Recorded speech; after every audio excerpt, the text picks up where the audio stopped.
Hello, I'm BMillzebub and welcome to my channel. I'm sure you all recall part 1 of my response to my morning routine with Jesus, and if you want a good representation about how I felt about part 1, here you go. Oh, sweet Jesus. So without further delay, let's pick up where we left off with my morning routine with Jesus. So then I get to go into God's Word. And what's so cool is sometimes whenever you look at God's Word, it can be kind of intimidating. It's really big. That's what she said. It's like 66 books and like 2,000 chapters. Like, it's a lot. And so something that I do is just one verse. Just one verse. If you are just now starting to read God's Word, I encourage you to pick one verse and meditate on it for 1 week. Just one verse for 1 week. And it doesn't have to be long. Like, it could be Psalm 23:1. The Lord is my shepherd, I shall not want. It's just 9 words.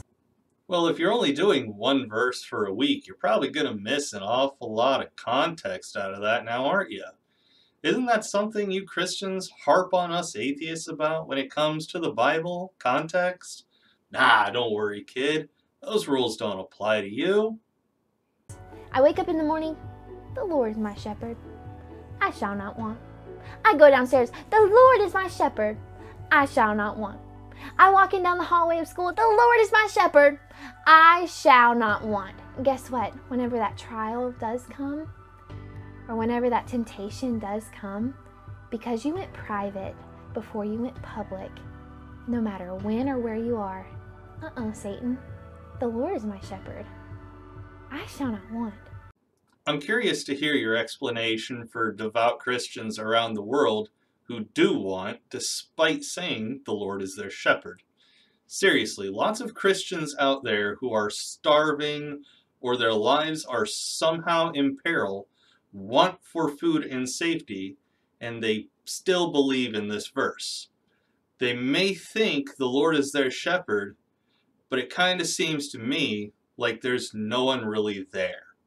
The Lord is my shepherd, I shall not want. You see, what's so powerful about that is I was preparing for a battle before a battle even ever came. I was getting equipped and ready and filling myself up because I knew that whenever that battle did come, I want to be ready. I wanted to be ready. There is something to be said about preparing for a battle, as she puts it.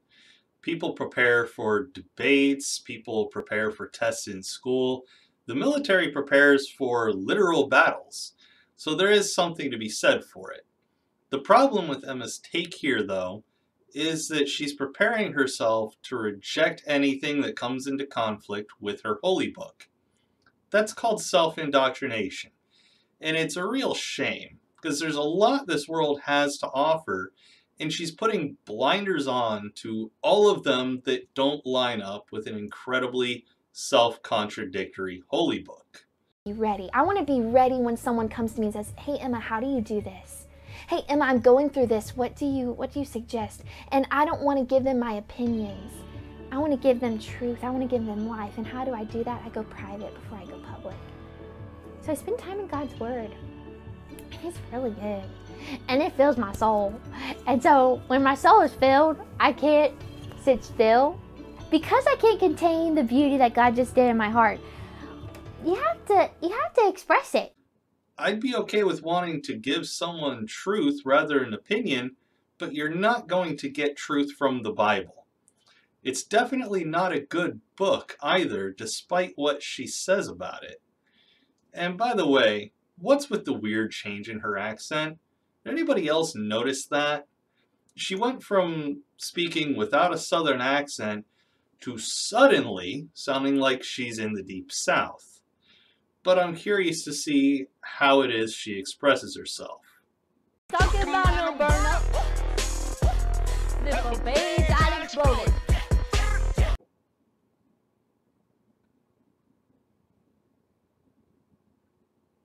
And I just love how he loves to join with me. And sometimes when we waltz, I just take his hand because his hand is righteous and his hand is my stronghold and his hand lifts me high and his hand upholds me. And I'm reminded, okay, God, you're my escort into this day. What I just shared with you is my morning routine. And what I love about it is it's very immunized. It's unique to who I am and what my relationship with God looks like. You don't have to do every little detail. A dance party is just one of the ways that I love being with the Lord. And dangling my feet over my bed is just one of the ways that I love honoring the Lord. I'm sincerely concerned for her mental health. I know that sounds mean to say, but I am concerned. She's dancing with herself, but making believe that she's dancing with God, like God has manifested himself physically right in front of her and is dancing with her. But did anyone else notice the board in her room with notes that say things like freedom, future husband, and blog/social media written on the cards? Did it stick out to anyone else that future husband is basically right in the middle and, one of the most clearly written too? It seems to me that's for a reason. Now, I can't be totally sure because I can't ask her, but it seems like she has all of her other notes revolving around future husband. You don't have to be so fixated on a future husband, Emma, if that is in fact the case. And it's kind of concerning that that's how it kind of comes off. But the dance party was definitely cringy. But, whatever makes you happy, I guess. Some things that you do need to make sure that you do is that you do pray. And you do spend time worshiping Him. And you do spend time in His Word. Whatever that looks like for you is beautiful. God doesn't want you to try to be someone that you're not, because He made you you for a reason.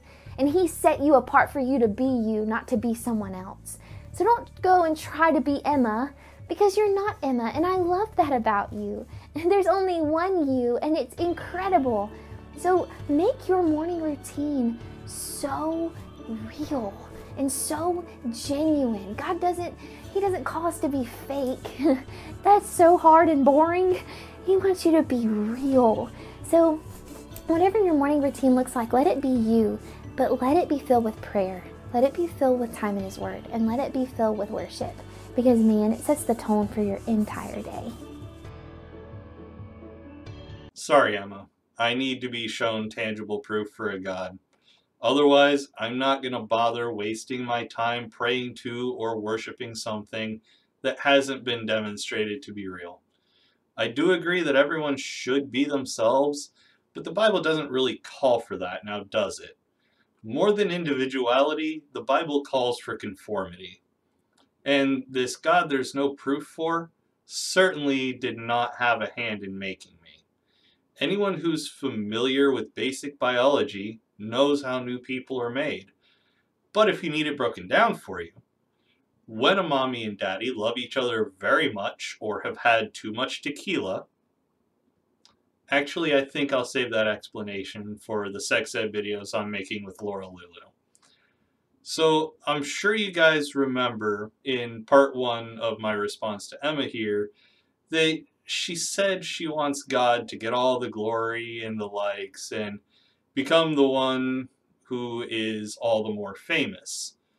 Small problem with that at the end of the video here. You guys caught it, right? She posted her own social media links at the end of the video. Sounds like you're trying to get some likes for yourself, kid. I'm actually proud of you for that. Don't let that imaginary God of yours steal all your thunder. But that'll do it for this one. Hopefully you guys enjoyed the video. If you did, please leave it a like, subscribe to the channel if you haven't already, and click the notification bell to get notified whenever I upload a new video. Don't forget to follow me on Twitter, linked below, to keep up with all my comings and goings.